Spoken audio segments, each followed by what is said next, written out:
दिखने में ऐसा लगता है कि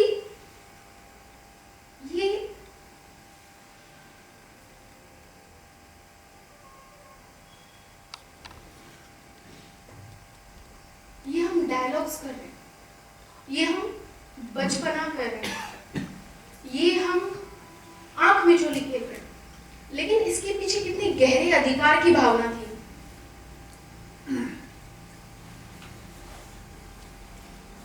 और ये सोचो कि ये अधिकार किसके लिए था? उसके लिए।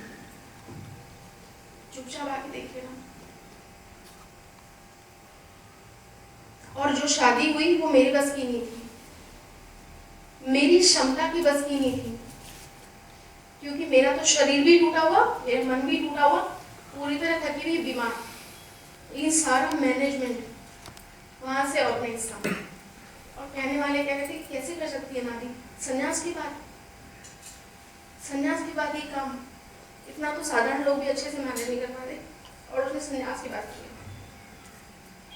जब हम अधिकार से भगवान से कुछ मांगते हैं, बोलते हैं, तो वो हमारे अधिकारों की रक्षा करते हैं। कितने अधिकार से हम में से कितने लोग प्रार्थना करते हैं? सवाल ये है। और सचमुच आप देखिए, उस समय कहने वालों ने ये कहा कि ऐसा लग रहा था चमकती हुई शक्तियां सारे वातावरण को कंट्रोल कर रही हैं। कहने वालों ने इतना तक कहा कि वहां पे दिव्य शक्तियों का आवरण दिख रहा। ये एक एग्जाम्पल दिया।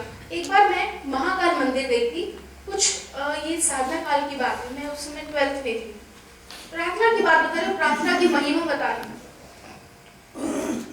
प्रार्थना क्या चमत्कार कर सकती है, और प्रार्थना इमरजेंसी में हम लोग क्यों करें, रूटीन में हम लोग क्यों नहीं करें, मुसीबत आए तभी हम प्रार्थना का सहारा क्यों लें।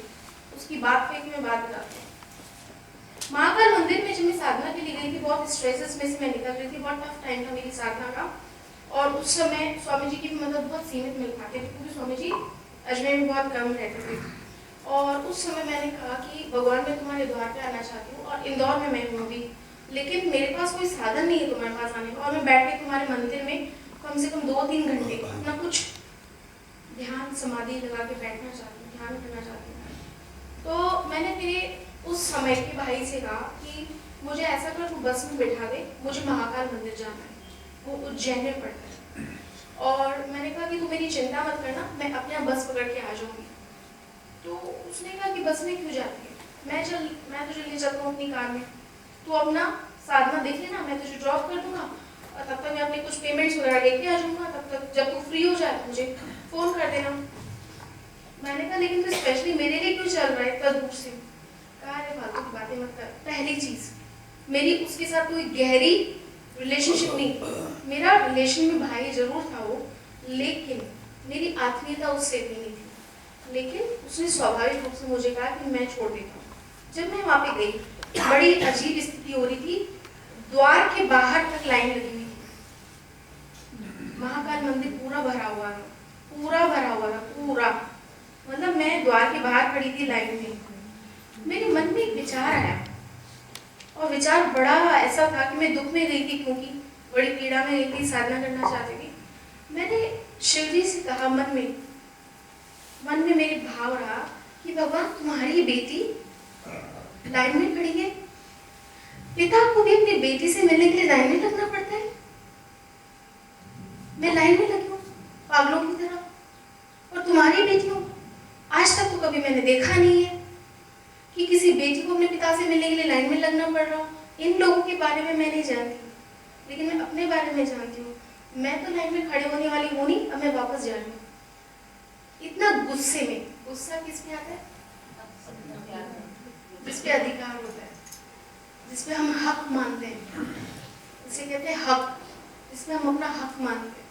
और गुस्से में मैं जाने वाली थी, इतने में मैंने देखा मंदिर के अंदर से, गर्भगृह से एक पुजारी उठा हुआ आया अचानक। अब सुनने में तो यही कहना पड़ेगा, देखने में यही कहना पड़ेगा अचानक, लेकिन वो जब आया तो उसको भी किसी प्रेरणा नहीं भेजा। तो आप कहाँ से आए? मैंने कहा छोड़िए ना, आपको क्या। तो कहा आइए आपको वीआईपी दर्शन करा देता हूँ।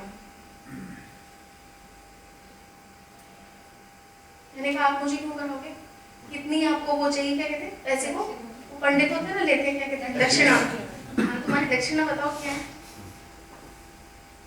तो गुस्सा तो था ही, भगवान तो बेचारे अपने हिसाब से मुझे ठीक करने की कोशिश कर रहे थे और मैं उल्टी उल्टी बातें कर रही थी। तुम्हारी दक्षिणा बताओ भाई, तुम क्यों मेरे पे इतनी मेहरबानी कर रहे हो, क्यों मेरे पे इतनी दया आ रही तुमको। कहते हैं आप चलिए मैं आपको दर्शन करा दूंगी। उसने मुझे सीधे अंदर ले जाके मंदिर के वीआईपी दर्शन कराए, माला पहनाई और जो भी उसको करवाना था वो सारा करा के छोड़ दिया, जबकि लोग 2-2 घंटे से लाइन में गए। अगली बात बताऊंगी मैं प्रार्थना के बारे में कि प्रार्थना क्या करती है, कैसे करती है। जहाँ आप में सबका अनुभव हो रहा होगा कुछ ना कुछ प्रार्थनाओं के बारे में कि हम लोग ऐसे ही प्रार्थनाएं करते हैं, लेकिन हमारी प्रार्थना ऐसे ही पूरी हो जाती है।